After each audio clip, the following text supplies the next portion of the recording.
Hello students, welcome back to E two plus academy. ഇന്ന് നമ്മൾ live class വെച്ചിട്ടുണ്ടായിരുന്നു. അപ്പോൾ ഇന്നത്തെ ക്ലാസ് അറ്റൻഡ് ചെയ്യാൻ പറ്റാത്തവർക്ക് വേണ്ടിയിട്ടുള്ള റെക്കോർഡഡ് ക്ലാസ്സസ് ആണ് കേട്ടോ ഇത്. നമ്മൾ ബിസിനസ് സ്റ്റഡീസിൻ്റെ സെക്കൻഡ് മൊഡ്യൂളിലുള്ള 6th ചാപ്റ്ററായ കമ്പനി ഫോം ഓഫ് ബിസിനസ് ഓർഗനൈസേഷനാണ് ഇന്ന് ചാപ്റ്റർ എടുത്തിട്ടുണ്ടായത്. അപ്പം എന്താണ് ഇന്ന് ഡിസ്കസ് ചെയ്തത് അതൊന്ന് റിപ്പീറ്റ് ചെയ്യുകയാണ്.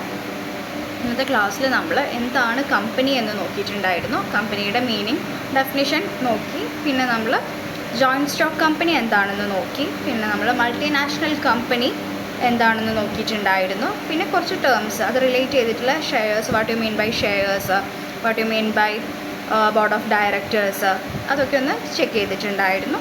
പിന്നെ നമ്മൾ ബിസിനസ്സിൻ്റെ ഇമ്പോർട്ടൻറ്റ് ഡോക്യുമെൻറ്റ്സ് ആയിട്ടുള്ള ആർട്ടിക്കിൾസ് ഓഫ് അസോസിയേഷൻ എന്താണെന്നും മെമ്മോറാണ്ടം ഓഫ് അസോസിയേഷൻസ് എന്താണെന്നും നോക്കിയിരുന്നു. പിന്നെ public company versus private company, അതിൻ്റെ ഡിഫറൻസ്, സിമിലാരിറ്റീസ് അതൊന്ന് ചെക്ക് ചെയ്തിട്ടുണ്ടായിരുന്നു.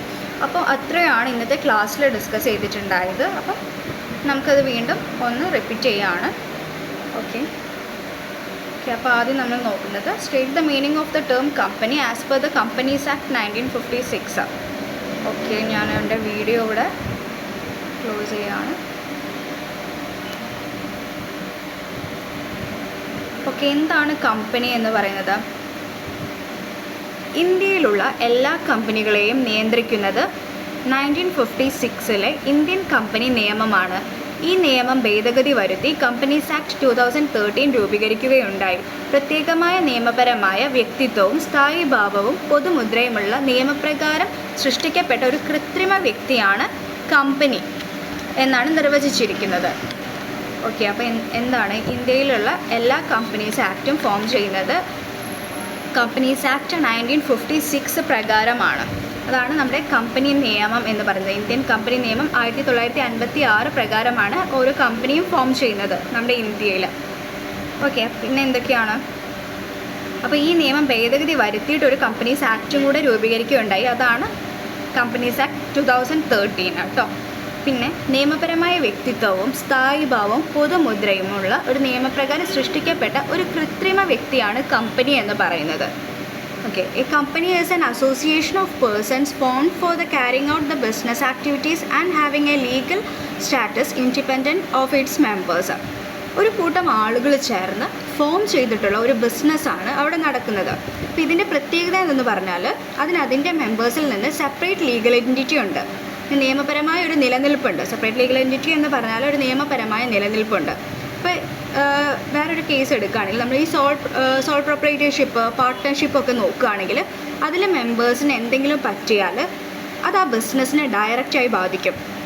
പക്ഷേ കമ്പനീൻ്റെ കേസ് എടുക്കുകയാണെങ്കിൽ അതിലെ മെമ്പേഴ്സിന് എന്തെങ്കിലും സംഭവിച്ചാൽ തന്നെ അത് ഡയറക്റ്റായിട്ട് ബിസിനസ്സിനെ ബാധിക്കുന്നൊരു കാര്യമല്ല. ഓക്കെ, അപ്പോൾ അതിനൊരു സെപ്പറേറ്റ് ലീഗൽ എൻറ്റിറ്റി ഉണ്ട്. പിന്നെ എന്താണ് പറയുന്നത്? A company is an artificial person ആണ്, ഒരു കൃത്രിമ വ്യക്തിയാണ്. A company is an artificial person having a separate legal entity, perpetual succession and a common seal. അപ്പോൾ കമ്പനി എന്ന് പറഞ്ഞാൽ ഒരു കൃത്രിമമായൊരു വ്യക്തിത്വമാണ്. അതിന് പ്രത്യേകമായൊരു നിയമപരമായ നിലനിൽപ്പുണ്ട്, കണ്ടിന്യൂയിറ്റി ഉണ്ട്, ഒരു തുടർച്ചയുണ്ട്, അതിൻ്റേതായ ഒരു സീലുമുണ്ട്. ഓക്കെ, അപ്പോൾ ഇതാണ് കമ്പനി എന്നതുകൊണ്ട് ഉദ്ദേശിക്കുന്നത്. അപ്പം കുറച്ച് കമ്പനീസിന് എക്സാമ്പിൾസ് പറയുകയാണെങ്കിൽ എന്താ, നമ്മൾ കോമൺ ആയിട്ട് കേൾക്കുന്ന കുറച്ച് കമ്പനീസാണ് സാംസങ്, ഹോണ്ട, റിലയൻസ്, മൈക്രോസോഫ്റ്റ്. ഇതൊക്കെ വലിയ വലിയ കമ്പനീസാണ്. അപ്പോൾ അതൊക്കെയാണ് കമ്പനീസിന് എക്സാമ്പിൾസ് എന്ന് പറയുന്നത്. ഓക്കെ, നെക്സ്റ്റ് നമുക്ക് നോക്കാനുള്ളത് ജോയിൻറ്റ് സ്റ്റോക്ക് കമ്പനി എന്താണെന്നാണ്. ഓക്കെ, എന്താണ് joint stock company? Joint stock കമ്പനിയിൽ ഓഹരികൾ എന്നാൽ എന്ത്? കമ്പനി രൂപീകരണത്തിലുള്ള വ്യാപാര സ്ഥാപനങ്ങളെയാണ് ജോയിൻറ്റ് സ്റ്റോക്ക് കമ്പനി എന്ന് പറയുന്നത്. ഒരു പ്രത്യേക വ്യാപാരം തുടങ്ങുന്നതിനായി മുതൽ മുടക്ക് നടത്തി വ്യക്തികൾ സ്വമേധയാ സംഘടിച്ച് രൂപീകരിക്കുന്നവയാണ് ജോയിൻറ്റ് സ്റ്റോക്ക് കമ്പനികൾ. മുതൽ മുടക്കിനെ മൂലധനമെന്നും മൊത്തം മൂലധനത്തെ ഓഹരി മൂലധനമെന്നും പറയുന്നു. ഇതിനെ ധാരാളം യൂണിറ്റുകളായി വിഭജിച്ചിരിക്കുന്നതിനാൽ ഓരോ യൂണിറ്റിനും ഒരു ഓഹരി എന്ന് പറയുന്നു. ഓക്കെ, എന്താണ് ജോയിൻറ്റ് സ്റ്റോക്ക് കമ്പനി എന്ന് പറഞ്ഞാൽ ഒരു കമ്പനി രൂപീകരണത്തിനുള്ള വ്യാപാര സ്ഥാപനങ്ങളെയാണ് ജോയിൻറ്റ് സ്റ്റോക്ക് കമ്പനി എന്ന് പറയുന്നത്. Okay, A joint stock company is A voluntary association of individual for profit having A capital divided into transferable shares. The ownership which is the condition of membership. ഒരു joint stock company എന്ന് പറഞ്ഞാൽ ഒരു കൂട്ടം ആളുകൾ ലാഭത്തിന് വേണ്ടിയിട്ട് ഒരു business form ചെയ്യുകയാണ്. അപ്പോൾ അതിൻ്റെ ക്യാപിറ്റൽ അവരുടെ മെമ്പേഴ്സിൻ്റെ ഇടയിൽ ഡിവൈഡ് ചെയ്തിട്ടും ഉണ്ടാകും. അതുപോലെ മെമ്പേഴ്സിന് ഏത് സമയത്തും അവരുടെ ഷെയർ മറ്റൊരാൾക്ക് ട്രാൻസ്ഫർ ചെയ്യാനും കഴിയും. അപ്പോൾ കുറച്ച് അത് ലീഗൽ ഫോർമാലിറ്റീസ് ഒക്കെ ഉണ്ടാവും, പക്ഷെ അത് ഫോളോ ചെയ്തിട്ട് അപ്പോൾ ഏതൊരാൾക്കും അവരുടെ ഷെയർ ട്രാൻസ്ഫർ ചെയ്യാൻ കഴിയും. അപ്പോൾ ഇതാണ് ജോയിൻറ്റ് സ്റ്റോക്ക് കമ്പനി എന്നതുകൊണ്ട് ഉദ്ദേശിക്കുന്നത്. ഓക്കെ, നെക്സ്റ്റ് നമ്മൾ ഡിസ്കസ് ചെയ്തത് മൾട്ടിനാഷണൽ കോർപ്പറേഷൻ അഥവാ മൾട്ടിനാഷണൽ കമ്പനി. എന്താണ് മൾട്ടിനാഷണൽ കമ്പനി എന്നതുകൊണ്ട് ഉദ്ദേശിക്കുന്നത്? ഒരു രാജ്യത്ത് രജിസ്റ്റർ ചെയ്ത് രൂപീകരിക്കുകയും എന്നാൽ മറ്റു രാജ്യങ്ങളിൽ ഫാക്ടറികൾ, ശാഖകൾ എന്നിവ സ്ഥാപിച്ച് അവിടങ്ങളിലെല്ലാം വ്യാപാര പ്രവർത്തനങ്ങൾ നടത്തുകയും ചെയ്യുന്ന കമ്പനികളെയാണ് ബഹുരാഷ്ട്ര കമ്പനികൾ എന്ന് പറയുന്നത്. ഇത്തരം കമ്പനികൾ ഒന്നോ അതിലധികമോ രാജ്യങ്ങളിൽ അവരുടെ ഉൽപ്പന്നങ്ങളും സേവനങ്ങളും ഉൽപ്പാദിപ്പിക്കുകയും അവ രാജ്യങ്ങളിൽ തന്നെയോ മറ്റു രാജ്യങ്ങളിലോ വിൽപ്പന നടത്തുകയും ചെയ്യുന്നു. ഉദാഹരണം സോണി. അപ്പോൾ എന്താണ് മൾട്ടിനാഷണൽ കമ്പനി? MNCs എന്ന് പറയും മൾട്ടിനാഷണൽ കമ്പനീസിനെ. അത് വൺ വേർഡായിട്ട് ചോദിക്കുന്ന ഒരു ക്വസ്റ്റ്യൻ ആണ് ഒബ്ജക്റ്റീവ് ക്വസ്റ്റ്യൻസിൽ കേട്ടോ. ഓക്കെ, അപ്പോൾ multinational company is an organisation which has operations in more than one country. ഒന്നിലധികം രാജ്യങ്ങളിൽ ഓപ്പറേഷൻസ് ഉള്ള കമ്പനികളെ വിളിക്കുന്നതാണ് MNCs. അപ്പോൾ എന്തൊക്കെയാണ് MNCs? ഒന്നിലധികം. അപ്പോൾ ഇവിടെ ഇപ്പോൾ നമ്മുടെ ഇന്ത്യയിൽ രജിസ്റ്റർ ചെയ്തിട്ടുള്ള കമ്പനി അത് മറ്റ് സ്ഥലങ്ങളിലൊക്കെ ആയിട്ട് അതിന് ബ്രാഞ്ചസും അതിൻ്റെ ഓപ്പറേഷൻസും മറ്റ് രാജ്യങ്ങളിലേക്കും കൺട്രികളിലേക്കെല്ലാം എന്താണ് അതിൻ്റെ ബിസിനസ് റൺ ചെയ്തുകൊണ്ടിരിക്കുന്നുണ്ട്. അതിനെയാണ് MNCs അഥവാ ബഹുരാഷ്ട്ര കമ്പനികൾ എന്ന് പറയുന്നത്. എക്സാമ്പിൾസ് എന്തൊക്കെയാണ്? Sony, Samsung, McDonald's, KFC, Adidas ഒക്കെ ഈ MNCsന് എക്സാമ്പിൾസ് ആണ്. ഓക്കെ, അപ്പോൾ നിങ്ങൾ എക്സാമിന് വരുമ്പം ഈ എക്സാമ്പിൾസ് ഒക്കെ ഓർക്കുക. ഓക്കെ, ഇതാണ്. അപ്പം ഓപ്പറേഷൻസ് എവിടെയൊക്കെയാണ് ഈ നമ്മുടെ കൺട്രിയിൽ രജിസ്റ്റർ ചെയ്തിട്ട് അത് വിദേശ രാജ്യങ്ങളിലെല്ലാം അതിൻ്റെ ഓപ്പറേഷൻസും ആ ബിസിനസ് റൺ ചെയ്യുന്നതിനാണ് ആ കമ്പനീസ് ഉള്ളതിനെയാണ് നമ്മൾ MNCs എന്ന് പറയുന്നത്. ഓക്കെ, നെക്സ്റ്റ് നമ്മൾ ഡിസ്കസ് ചെയ്തിട്ടുണ്ടായത് public company versus private company. അപ്പോൾ എന്താണ് പ്രൈവറ്റ് കമ്പനിയും പബ്ലിക് കമ്പനിയും തമ്മിലുള്ള ഡിഫറൻസസ്? ഈ ഒരു ക്വസ്റ്റ്യൻസ് എക്സാമിൽ റിപ്പീറ്റഡ് ക്വസ്റ്റ്യൻസ് ആണ്. അപ്പോൾ ഈ ഒരു ഏരിയ നന്നായിട്ട് നോക്കുക, സിമ്പിളാണ്. ഓക്കെ, നമുക്കിത് എന്താണെന്ന് ചെക്ക് ചെയ്യാം.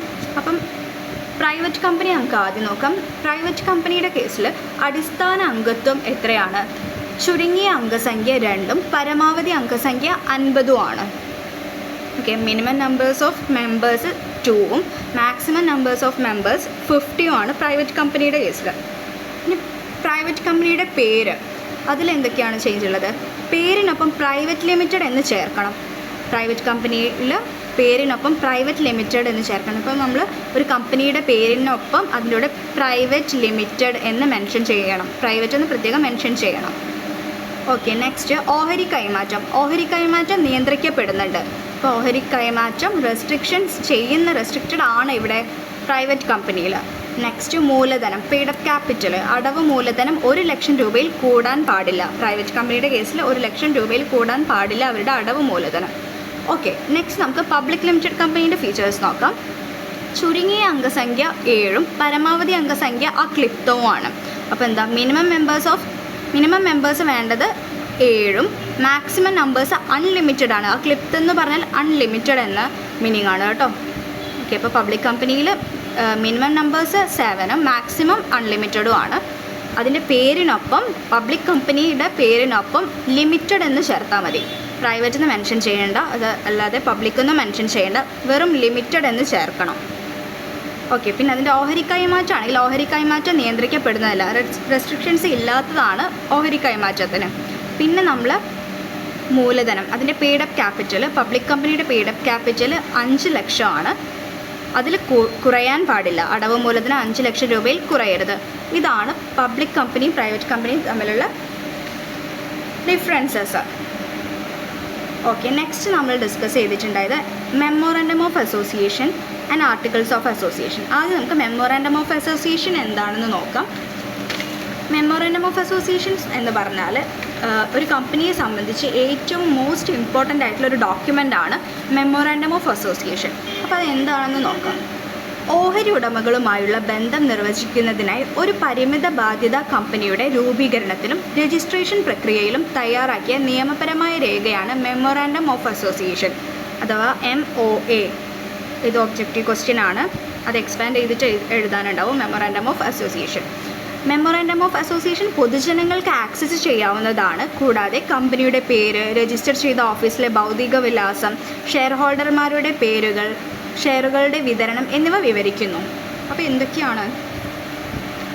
Memorandum of Association is the first and most important document to be submitted to the registrar for the registration of a company. It contains the relationship between company and outsiders. It is a document which lay down the powers and objectives of the company. അപ്പോൾ ഒരു കമ്പനിയെ സംബന്ധിച്ചിടത്തോളം അതിൻ്റെ പവേഴ്സും ഒബ്ജക്റ്റീവ്സും ഒക്കെ mention ചെയ്തിട്ടുള്ളത് എവിടെയാണ്? Memorandum of അസോസിയേഷനിലാണ്. അതിൻ്റെ അധികാരങ്ങൾ, ലക്ഷ്യങ്ങൾ, ഔട്ട്സൈഡേഴ്സും ആയിട്ടുള്ള റിലേഷൻസ്, ഒരു കമ്പനി ഇൻകോർപ്പറേറ്റ് ചെയ്തിട്ടുള്ള അത് അടിസ്ഥാനമാക്കിയിട്ടുള്ളൊരു ഫണ്ടമെൻ്റൽ കണ്ടീഷൻസ്, വ്യവസ്ഥകൾ എല്ലാം ഇതിൽ ഉൾപ്പെടുന്നുണ്ട്. ഓക്കെ, പിന്നെ എന്തൊക്കെയാണ്? പൊതുജനങ്ങൾക്ക് ആക്സസ് ചെയ്യാവുന്നതാണ്. കൂടാതെ കമ്പനിയുടെ പേര്, രജിസ്റ്റർ ചെയ്ത ആ ഒരു അഡ്രസ്സ്, ഷെയർ ഹോൾഡേഴ്സിൻ്റെ പേരുകൾ, ഷെയർ ഹോൾഡേഴ്സിന് വിതരണം ചെയ്യുന്ന അവരുടെ ഷെയറുകൾ, ഓഹരികൾ, അതിനൊക്കെ സംബന്ധിച്ചിടത്തോളം ഡീറ്റെയിൽ ആയിട്ടുള്ള കാര്യങ്ങളൊക്കെ അടങ്ങിയിരിക്കുന്ന ഒരു ഡോക്യുമെൻ്റാണ് എന്ത്? Memorandum of association. Okay, next നമ്മൾ നോക്കുന്നത് ആർട്ടിക്കിൾസ് ഓഫ് അസോസിയേഷൻ ആണ്. എന്താണ് ആർട്ടിക്കിൾസ് ഓഫ് അസോസിയേഷൻ? ഒരു കമ്പനിയുടെ പ്രവർത്തനത്തിനുള്ള ചട്ടങ്ങൾ വ്യക്തമാക്കുകയും കമ്പനിയുടെ ഉദ്ദേശത്തെ നിർവചിക്കുകയും ചെയ്യുന്ന ഒരു പ്രമാണമാണ് അസോസിയേഷൻ്റെ പ്രമാണങ്ങൾ അഥവാ ആർട്ടിക്കിൾസ് ഓഫ് അസോസിയേഷൻ. ഡയറക്ടർമാരെ നിയമിക്കുന്നതിനുള്ള പ്രക്രിയയും സാമ്പത്തിക രേഖകൾ കൈകാര്യം ചെയ്യുന്നതും ഉൾപ്പെടെ ഓർഗനൈസേഷനിൽ എങ്ങനെ ചുമതലകൾ നിറവേറ്റണമെന്ന പ്രമാണം വ്യക്തമാക്കുന്നു. അപ്പോൾ ഈ ആർട്ടിക്കിൾസ് ഓഫ് അസോസിയേഷനിൽ അടങ്ങിയിട്ടുള്ള കാര്യങ്ങൾ എന്താ? അതൊരു പബ്ലിക്കിലേക്ക് അവർക്ക് ആക്സസ് ചെയ്യാൻ പറ്റുന്ന, ഒരു ഔട്ട്സൈഡേഴ്സിനൊന്നും ആക്സസ് ചെയ്യാൻ പറ്റുന്ന ഒരു കാര്യമല്ല. ഇതൊരു ഇൻറ്റേർണൽ ആയിട്ടുള്ള അവരുടെ കമ്പനീനെ സംബന്ധിച്ചിടത്തോളം അടങ്ങിയിട്ടുള്ള ഡോക്യുമെൻ്റാണ്. കമ്പനീനെ സംബന്ധിച്ചിടത്തോളം അവരുടെ ഇൻറ്റേർണലായിട്ട് നടക്കുന്ന അവരുടെ ഓപ്പറേഷൻസും കാര്യങ്ങളൊക്കെ അതിനെയൊക്കെ പറ്റിയ റൂൾസ് ആൻഡ് റെഗുലേഷൻസ് എല്ലാം മെൻഷൻ ചെയ്തിട്ടുള്ള ഒരു ഡോക്യുമെൻ്റാണ് articles of association. It is a document containing the rules and regulations framed by the company for the internal management.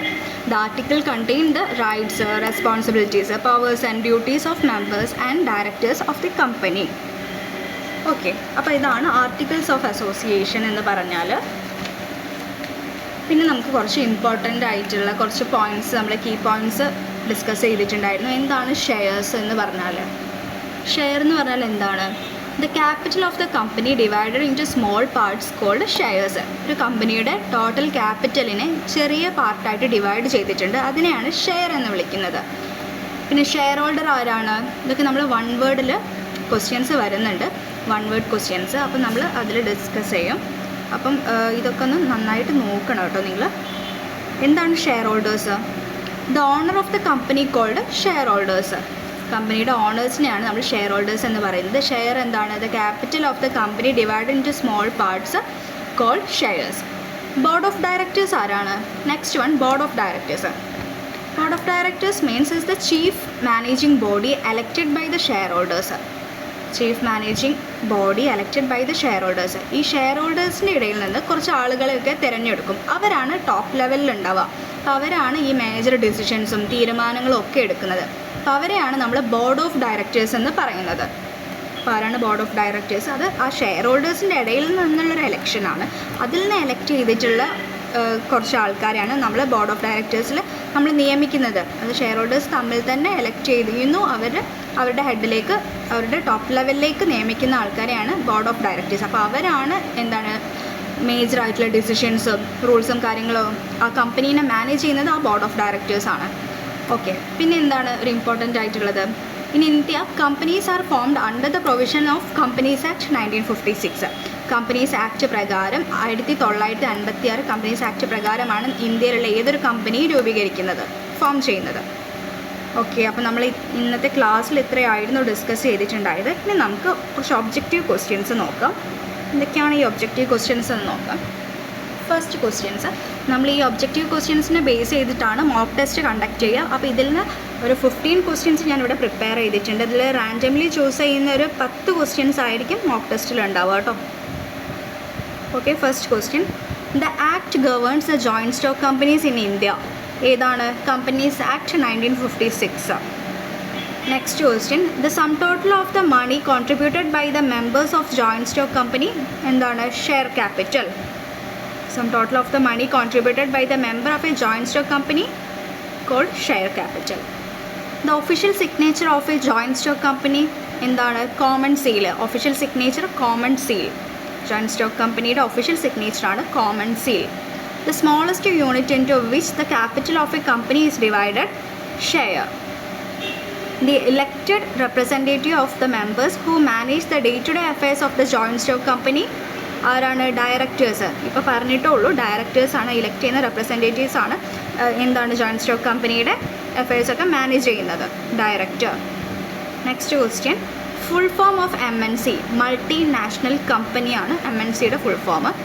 Next question, minimum number of members required to form a partnership, 2 പേരാണ്. Second, 2 പേരാണ് minimum number of members required to form a partnership, 2 പേരാണ്. Next question, maximum number of membership in a private limited company, maximum 50 മെമ്പേഴ്സാണ് private limited കമ്പനിക്ക്. Next, minimum number of members to form a public company എത്രയാണ്? 7 മെമ്പേഴ്സാണ്. Okay. Next, full form of MOA, memorandum of association. Next, a company which carries on business in more than one country called multinational company. The simplest form of business ownership is partnership. Okay, partnership, sole proprietorship, Hindu undivided family, joint Hindu undivided family, company, corporations, അതെല്ലാം നമ്മൾ next ചാപ്റ്ററിൽ discuss ചെയ്യുന്നതാണ്. അപ്പോൾ അതിൽ നമ്മൾ partnership എന്താണെന്ന് details ആയിട്ട് എല്ലാ കാര്യങ്ങളും അതിൽ ഡിസ്കസ് ചെയ്യും കേട്ടോ. നെക്സ്റ്റ് ക്വസ്റ്റ്യൻ എന്താണ്? The structure in which there is a separation of ownership and management as per law is called എന്താണ്? Company. In case of dash registration is compulsory, company. അതുപോലെ കമ്പനിയുടെ കേസിൽ രജിസ്ട്രേഷൻ കമ്പൽസറി ആണ്. General feature of multinational corporation എന്താണ്? International ഓപ്പറേഷനാണ്. Multinational corporation അഥവാ multinational കമ്പനിക്ക് international ഓപ്പറേഷനാണ്. അപ്പോൾ അത് ഒരു ഇപ്പോൾ കൺട്രിയിൽ രജിസ്റ്റർ ചെയ്തിട്ടുള്ള കമ്പനി ആണെങ്കിലും അത് മറ്റ് രാജ്യത്തും അത് ഓപ്പറേഷൻസ് ചെയ്യുന്നുണ്ട്. അതാണ് ഇൻ്റർനാഷണൽ ഓപ്പറേഷൻ എന്ന് പറയുന്നത്. ഓക്കെ, അപ്പോൾ ഇന്നത്തെ ക്ലാസ്സിൽ നമ്മൾ ഇത്രയായിരുന്നു ഡിസ്കസ് ചെയ്തിട്ടുണ്ടായത്. നമ്മൾ നോക്കിയത് കമ്പനിയുടെ ഡെഫിനിഷൻ നോക്കി, ജോയിൻറ്റ് സ്റ്റോക്ക് കമ്പനി എന്താണെന്ന് നോക്കി, മൾട്ടിനാഷണൽ കോർപ്പറേഷൻ എന്താണെന്ന് നോക്കി, പിന്നെ പബ്ലിക് കമ്പനി ആൻഡ് പ്രൈവറ്റ് കമ്പനിയുടെ ആ ഒരു ഡിഫറൻസ് എന്താണെന്ന് നോക്കി, memorandum of association and articles of association, പിന്നെ നമ്മൾ ഒബ്ജക്റ്റീവ് ക്വസ്റ്റ്യൻസും ആണ് ഇന്നത്തെ ക്ലാസ്സിൽ അറ്റൻഡ് ചെയ്തിട്ടുണ്ടായത്. ഓക്കെ, അപ്പോൾ ഇന്നത്തെ ക്ലാസ് നമ്മളിവിടെ വൈൻഡപ്പ് ചെയ്യാണ്. Okay, thank you.